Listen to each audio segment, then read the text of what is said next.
Brothers and sisters, this is Archbishop Weisenburger.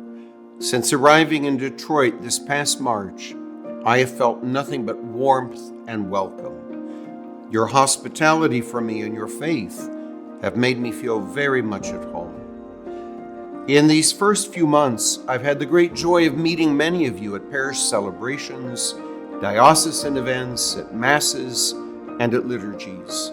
In every encounter, I've seen something truly beautiful.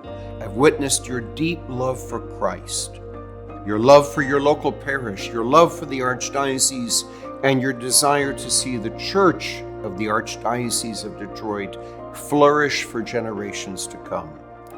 Now, you know Detroit has its own unique spirit.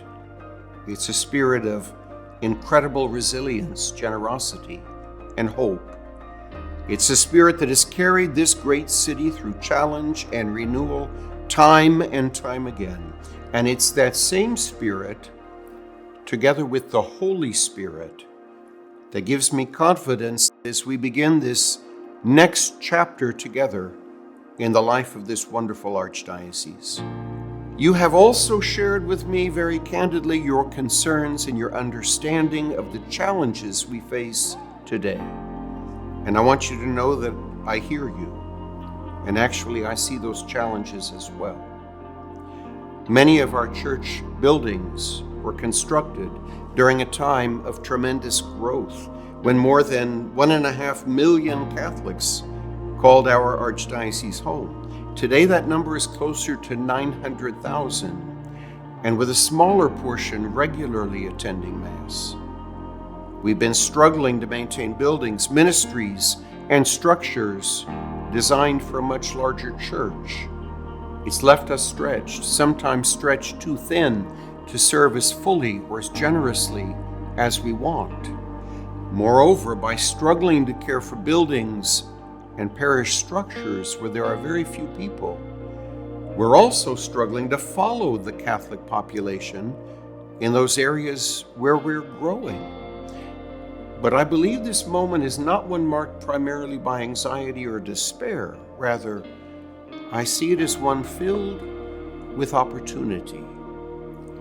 I really believe with all my heart that God is inviting us to reimagine parish life, to reimagine priestly ministry and our mission, with new creativity and deep faith, to build something that will last, something vibrant, sustainable, and full of hope.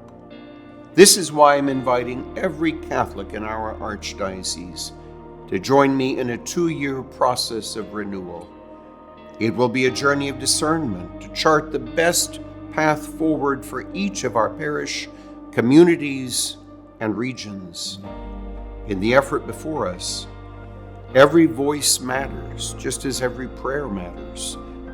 And as the end result will affect each parish of our Archdiocese, each of you has a part to play in shaping the future of our church.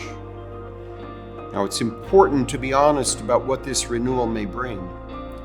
We know that we cannot maintain the same number of parish buildings that we have today. Some parish communities may see changes in how or where they gather. But even as we work to right-size the Archdiocese and reallocate our personnel and financial resources, the basic footprint of the Church's presence, her mission, her faith, and her people, it will remain. Our presence in Southeast Michigan will remain strong and alive, even as it is expressed in new ways that will help us to serve more faithfully and sustainably. Those details, how each community will move forward, will only emerge through our shared prayer, conversation, and discernment. Toward that goal, our work will be guided by 3 key pillars. The first is vibrant parishes. We want every parish to be a living heartbeat of faith, where people encounter Christ, grow in discipleship, and build real lived community. The second is flourishing priests. Brothers and sisters, our priests are at the heart of parish life, and they must be supported. freed to focus on what they do best, preaching the gospel, celebrating sacraments, and caring for the people. And third, we must be mission ready. The call of the gospel is never just to survive, but to thrive. We're called to share the gospel not just within the walls of our churches comfortably, but in our neighborhoods, our schools, and our places of work. By realigning our clergy and our financial resources wisely, we can bring the joy of Christ to the next generation with energy and purpose. In fact, we won't just hand the next generation a church that has survived. We will hand them a church that is vibrant and thriving and in every way alive. Now, many leaders across our archdiocese, priests, deacons, and lay leaders, have already begun these critical conversations and will continue them in the months ahead.